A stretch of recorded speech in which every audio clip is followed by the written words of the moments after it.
శాసనసభ బడ్జెట్ సమావేశాల్లో కాంగ్రెస్ కన్నా ఎక్కువగా బీఆర్ఎస్ సభ్యులకు మాట్లాడే అవకాశాన్ని స్పీకర్ ఇచ్చారని ప్రభుత్వ విప్ ఆది శ్రీనివాస్ స్పష్టం చేశారు.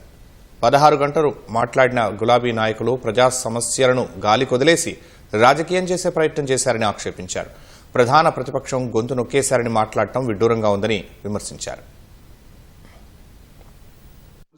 మినిస్టర్ తీసుకున్న సమయం 34 గంటల 13 నిమిషాలు, ఇండియన్ నేషనల్ కాంగ్రెస్ 13 గంటల 25 నిమిషాలు, బీఆర్ఎస్ పార్టీ 16 గంటల 12 నిమిషాలు, భారతీయ జనతా పార్టీ 9 గంటల 13 నిమిషాలు, ఎంఐఎం 5 గంటల 22 నిమిషాలు, సిపిఐ 4 గంటల 22 నిమిషాలు. బీఆర్ఎస్ పార్టీ మా గొంతులను నొక్కుతున్నారు, ప్రజల సమస్యలు పరిష్కారం కోసం మాట్లాడే ప్రయత్నం చేస్తే మాకు మైక్ ఇస్తలేరని మాటికి మాట్లాడుతున్నటువంటి మీరు చూశారు.